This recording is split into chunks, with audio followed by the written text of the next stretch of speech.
Press மீட்ல கலந்துக்கிட்டு பேசின ருத்ராஜ் கைவட் அவர்கள் ஒரு பிக் அப்டேட்டை வந்து கொடுத்துருக்காரு. ஸோ செய்தியாளர் சந்திப்பில் செய்தியாளர்கள் கேட்ட கேள்விக்கு ஒரு முக்கியமான தகவல் கொடுத்துருக்காரு. ஸோ நீங்கள் யார் கூட ஓப்பன் பண்ண போறீங்க, உங்களுடைய பிளேயிங் 11 எப்படி இருக்க போகுதுன்னு சொல்லிட்டு ருத்ராஜ் கைவட் அவர்கள்ட்ட செய்தியாளர் அவர்கள் வந்து கேள்வி கேட்டார். அதுக்கு ருத்ராஜ் கைவட் என்ன சொல்லியிருக்காரு அப்படின்னு பார்த்தோம்னா, ஸோ ஒரு டெவன் கான்வேவும் சூப்பராக ஆடக்கூடிய ஒரு பிளேயர், ரச்சின் ரவீந்திராவும் சூப்பரான ஆடக்கூடிய பிளேயர். ஸோ 2 பேருமே வந்து இருக்காங்க. ஸோ 2 பேருமே உள்ள இருக்கலாம். 2 பேரில் யாராச்சும் ஒருத்தர் கூட என்னுடைய ஓப்பனிங் பேரா வந்து வரலாம் அப்படின்ற மாதிரி சொல்லியிருக்காரு. ஸோ யார் கன்ஃபார்மா வந்து ப்ளே பண்ண போறீங்க அப்படின்னு கேட்டதுக்கு கண்டிப்பா அதை நான் சொல்ல மாட்டேன். ஸோ இந்த ட்விஸ்ட்டை வந்து அவர் கொடுத்திருக்காரு. நான் கடைசியில நீங்க வந்து டாஸ் போடும்போது அந்த பிளேயிங் லெவலை பார்த்து நீங்க தெரிஞ்சுக்கோங்க. ஸோ யார் என் கூட வந்து ப்ளே பண்ண போறாங்க அப்படின்றது உங்களுக்கு தெரிஞ்சிடும் அப்படின்ற மாதிரி ருத்ராஜ் கைகோட் அவர்கள் செய்தியாளர்களுக்கே ஒரு ட்விஸ்ட்டை வந்து அவர் கொடுத்திருக்காரு அப்படின்னும் போது ஸோ எந்த அளவுக்கு பிளானோட வந்திருப்பாங்க அப்படின்ற மாதிரி சொல்லியிருக்காங்க.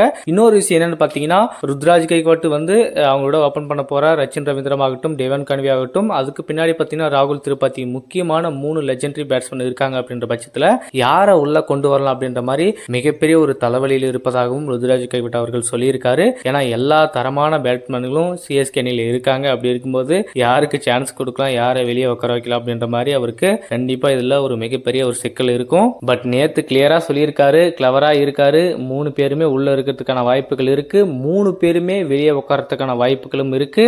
வேற ஒரு புதிய பேட்ஸ்மேனை கூட நான் ஓப்பனிங்கா இருக்கிறதுக்கான சான்சஸ் இருக்கு அப்படின்ற மாதிரியும் சொல்லியிருக்காரு. ஆனா என்ன பொறுத்த வரைக்கும் கண்டிப்பா மும்பையுடனான போட்டியில் ரச்சின் ரவீந்திராவும் ருத்ராஜ் கைக்வாட்டும் ஓபன் பண்றதுக்கான வாய்ப்புகள் அதிகமாக இருக்கு.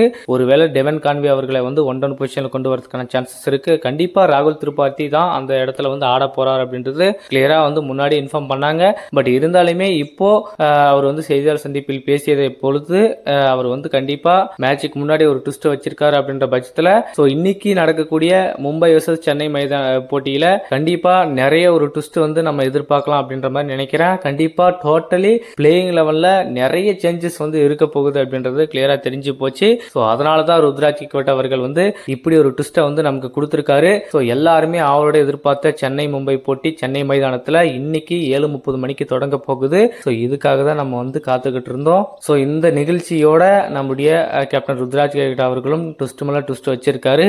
எப்படி பிளேயிங் லெவலை கொண்டு வர போறாரு, யார் யார் அணியில வந்து இடம் பிடிக்க போறாங்க, ஓப்பனிங் பேர் எப்படி இருக்க போகுது, 1-down வந்து எந்த பொசிஷனுக்கு வந்து எந்த பிளேயர் வந்து செட் பண்ணியிருக்காங்க. ஸோ இந்த மாதிரி நிறைய ட்விஸ்ட் வந்து இன்னைக்கு நாம மேட்சில் நம்ம பார்க்க போறோம். ஏன்டா இவனை எடுத்தோம் அப்படின்ற அளவுக்கு யோசிக்க வைக்காம எல்லாருமே ஒரு தரமான இன்னிங்ஸை வந்து இன்னைக்கு கொடுப்பாங்க அப்படின்றது எல்லாருடைய நம்பிக்கையா இருக்கு. ஸோ முதல் போட்டியில வெற்றியோடு தொடங்குவாங்களா சிஎஸ்கே, இல்லை மும்பை தொடங்குமா? மும்பை இந்தியன்ஸ் ஆடிய முதல் போட்டியிலேயே வரலாற்றிலேயே வெற்றி பெற்றதாக சரித்திரமே இல்லை. அதை இன்னைக்கு சூரியகுமார் தலைமையில் மும்பை அணி மாற்றி அமைப்பாங்களா அப்படின்றத பொறுத்திருந்து பார்ப்போம். ஸோ நம்ம கேப்டன் ருத்ராஜ் கைக்வாட் அவர்கள் பிக்கெஸ்ட் ஒரு ட்விஸ்ட்டை வந்து இன்னைக்கு கொடுக்க போறாரு. அது என்னவா இருக்கும் அப்படின்றத யோசிக்காம இருக்க கண்டிப்பா ஈவினிங்குள்ள நமக்கு தெரிய போகுது. சிஎஸ்கே உடைய பிளேயிங் லெவலில் வந்து யார் யார் இடம் பிடிக்க போறாங்க அப்படின்றது நம்ம பொறுத்திருந்து பார்க்கலாம். அடுத்த ஒரு அப்டேட்டான வீடியோ சந்திக்கலாம். பாய், see you guys.